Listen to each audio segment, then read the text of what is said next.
Assalamualaikum warahmatullahi ta'ala wabarakatuh.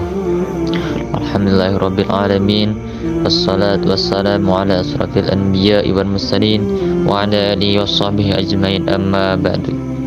Pertama-tama marilah kita panjatkan puji dan syukur kehadirat Allah Subhanahu wa taala. Salawat serta salam mudah-mudahan tercurah limpah kepada baginda alam, yakni habibana wa nabiyana Muhammad sallallahu alaihi wasallam. Alhamdulillah, pada kesempatan kali ini bersama saya Muhammad Eko Nur Alam Al-Fakir akan sharing bersama teman-teman sekalian mengenai beberapa hal. Saya sadar saya bukan ahlinya, tetapi insya Allah saya akan sedikit membahas perihal bagaimana kita beraktivitas sesuai yang diajarkan oleh Nabi Muhammad SAW. Pada dasarnya setiap manusia itu mempunyai kepentingan masing-masing. Tidak bisa menutup kemungkinan bahwasannya setiap manusia itu sering bercengkrama, kemudian ada etika-etika tertentu dalam bersosial. Maka dari itu Nabi mengajarkan lewat tingkah beliau yang selalu menjadi panutan bagi para sahabat pada zaman dahulu. Kemudian teman-teman sekalian, alhamdulillah pada kesempatan kali ini kita mesti diberikan kesempatan sehat lahir batin oleh Allah Subhanahu wa taala.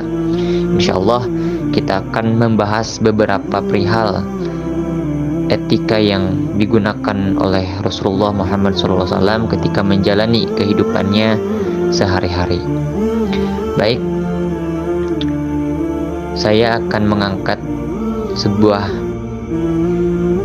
cerita tentang Nabi Muhammad SAW mengenai bagaimana beliau menjaga perasaan para sahabat ataupun para keluarganya pada saat itu. Perlu diketahui teman-teman sekalian bahwa Rasulullah Muhammad SAW adalah orang yang paling paham dan paling mengerti dan paling bisa menjaga perasaan seorang sahabat ataupun masyarakat yang hidup di lingkaran beliau pada saat itu. Beliau selalu memberikan contoh yang baik bagaimana beliau cara berbicara, cara berjalan, kemudian cara berpakaian, cara berbicara, cara makan, duduk dan sebagainya. Rasulullah telah memberikan contoh kepada kita. Rasulullah itu adalah orang yang paling bisa menjaga hati saudaranya. Suatu ketika Rasulullah datang ke sebuah undangan selamatan, ya kalau kita disebut zaman sekarang itu ada hidangan, yaitu sahabat pribumi menyodorkan sebuah anggur yang ada di atas piring. Kemudian Rasulullah mengambil satu anggur itu, kemudian Rasulullah mengambil lagi sampai anggur yang ada di atas piring itu sampai habis. Lalu ketika di luar, para sahabat yang lain bertanya, "Wahai Rasulullah, kenapa tidak seperti biasanya engkau menghabiskan dan tidak membagi pada kami?" Kata Rasulullah pada waktu itu, bilang bahwa anggur itu asam. Kenapa aku tidak memberikan kepadamu?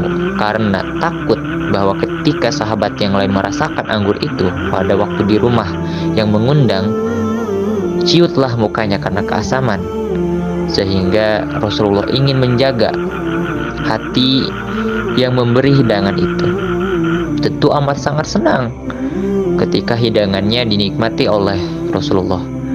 Maka sangat tidak senang ketika rasanya ternyata kurang manis. Tetapi Rasulullah tidak menunjukkan itu. Beliau biasa saja karena menjaga hati tamu, menjaga hati yang memberi daripada makanan itu. Nah, itulah salah satu cerita bagaimana Rasulullah bisa menjaga hati daripada seseorang yang ada di sekitar kehidupan beliau. Kemudian teman-teman, banyak sekali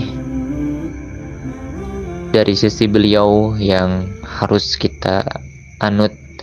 Bagi saya sangat salah jika seorang muslim terlalu terobsesi mengidolakan tokoh-tokoh misalkan dari barat, tokoh-tokoh filsuf dari barat. Saya tidak menyalahkan itu, tetapi ketika terlalu terobsesi untuk mengidolakan tokoh dari luar, bagi saya ada tokoh yang wajib kita anut, wajib dijadikan sebagai panutan, yaitu Nabi besar Muhammad SAW. Apa yang kurang dari beliau? Beliau adalah seorang guru, beliau adalah seorang nabi, beliau adalah seorang ayah yang baik, beliau adalah seorang suami yang baik. Beliau ilmunya sangat luas, bahkan yang diucapkannya itu adalah Al-Quran, kebenaran yang hak, tidak bisa dipungkiri. Bahkan Rasulullah itu disebut sebagai Al-Quran berjalan, maka tidak ada satupun ucapan yang salah dalam pengucapan dari mulutnya itu. Maka begitu luar biasa Rasulullah itu. Maka apalagi yang kurang dari beliau? Maka jadikanlah panutan itu untuk setiap kaum muslimin yang ada di dunia ini. Maka saya sangat berharap untuk kaum muda milenial, kagumilah salah satu sosok makhluk Allah yang sangat Allah cintai, yaitu Nabi besar Muhammad SAW. Kemudian di bidang-bidang lain Rasulullah terkadang mengajarkan banyak hal, mulai bagaimana cara makan, cara minum. Itu hal sepele namun akan bernilai ibadah jika diawali dengan sebuah doa dan sesuai dengan sunnah Nabi. Tentu teman-teman sudah tahu bagaimana adab makan, maka lakukanlah jika makan itu ingin bernilai ibadah dan mendapatkan pengakuan daripada sunnah Rasul. Jadi seperti itu teman. Hal-hal kecil insya Allah dapat merubah kebiasaan kita, maka akan merubah tujuan hidup kita. Maka dari itu, hal-hal kecil ini seperti yang diajarkan oleh Rasulullah dalam kehidupan sehari-hari, maka harus kita terapkan dalam kehidupan kita. Meskipun tidak sempurna seperti Rasulullah, tapi setidaknya kita mengetahui dan mencontoh beliau. Bagaimana kita minum dengan tangan kanan lalu duduk, itu diajarkan oleh Rasulullah. Kemudian kita makan, cuci tangan dulu, kemudian membaca doa dan mulai makan, dan tidak terlalu kenyang.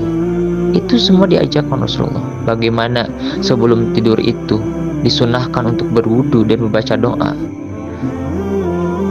dan sebagainya. Masih banyak yang harus kita anut, yang harus menjadi pedoman dalam hidup kita sehari-hari.